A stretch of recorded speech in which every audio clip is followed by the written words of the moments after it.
રાજકોટમાં વાહન ધીમે ચલાવવા બાબતે ઠપકો આપતા યુવકને મોત મળ્યું। આરોપી પિતા પુત્રો સહિત 3ની ધરપકડ। રાજકોટમાં વાહન ધીમે ચલાવવા બાબતે ઠપકો આપતા યુવકને મોત મળ્યું। આરોપી પિતા પુત્રો સહિત 3ની ધરપકડ।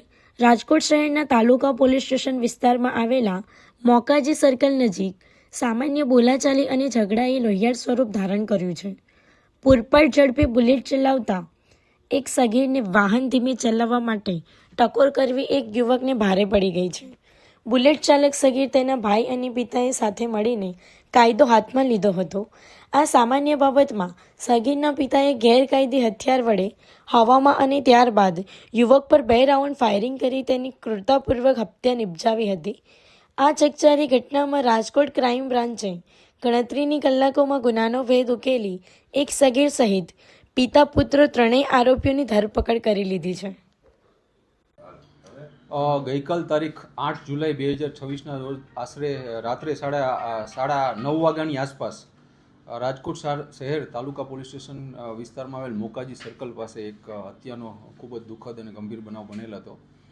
આ ઘટનાની વિગત જોઈએ તો આ ગુનાના આરોપીઓ પોતાના બુલેટમાં પૂરપાટ ઝડપે અને ઘોંઘાટ થાય તેવી રીતે જતા હતા, જે બાબતે તેમને મરણ જનાર કૃષ્ણસિંહ જાડેજા તથા એક સાહેબ રહેન્દ્રસિંહ જાડેજા સાથે એક સામાન્ય જેવી બોલાચાલી થઈ હતી।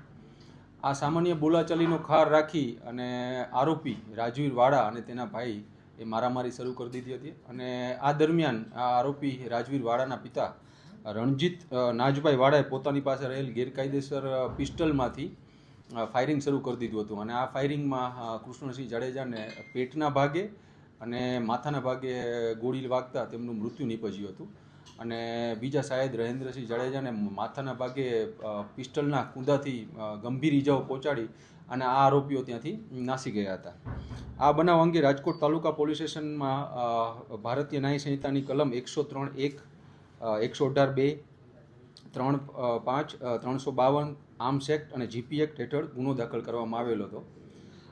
બનાવની ગંભીરતાને જોતા રાજકોટ શહેર police commissioner Shri Brijeshkumar Jha sir, અધિક પોલીસ કમિશનર શ્રી ચૈતન્ય માંડલિક સર તથા ડીસીપી ક્રાઇમ શ્રી જગદીશ બાંગરવા સરે આ આરોપીઓને તાત્કાલિક પકડવાની સૂચના કરેલ હોય, જેના અનુસંધાને રાજકોટ શહેર crime branch PI AS Chavda, PI Jadav તથા પીઆઈ ડામોરની ટીમો આ આરોપીઓને પકડવા માટે સતત પ્રયત્નશીલ હતી। આ દરમિયાન ટેકનિકલ સર્વેલન્સ, હ્યુમન ઇન્ટેલિજન્સ તથા સીસીટીવી ફૂટેજોની મદદથી રાજકોટ શહેર ક્રાઇમ બ્રાન્ચની ટીમોને આ આરોપીઓને પકડવામાં સફળતા મળેલ છે। આ આરોપીઓના નામ છે રણજીતભાઈ નાજભાઈ વાડા, કે જે મુખ્ય આરોપી છે, અને એમનો પુત્ર રાજવીર રણજીતભાઈ વાડા તથા એક કાયદાના સંઘર્ષમાં આવેલ બાળ કિશોર પણ આમાં સામેલ છે। આ તમામ આરોપીઓને રાજકોટ ભાવનગર હાઈવે પર સરદાર નજીકથી પકડી પાડવામાં આવેલ હતા અને આમાં મુખ્ય આરોપી રણજીત વાડા ગુનાહિત માનસિકતા ધરાવે છે, તેના વિરુદ્ધ રાજકોટ શહેર તેમજ બાબરા પોલીસ સ્ટેશનમાં પ્રોહિબિશનના ગુનાઓ દાખલ છે। કેટલા રાઉન્ડ ફાયરિંગ કરવામાં આવ્યા હતા અને હત્યાનું બીજું કોઈ કારણ છે કે હત્યાનું આ બસ સામાન્ય બોલાચાલીનું જ એક કારણ હજી સુધી અમારી તપાસમાં સામે આવ્યું છે અને અરાઉન્ડ 4 થી 5 રાઉન્ડ ફાયર કરવામાં આવેલા હતા। આ ગેરકાયદેસર જ હથિયાર હતું અને એને લઈને પણ તપાસ હાથ ધરવામાં આવશે।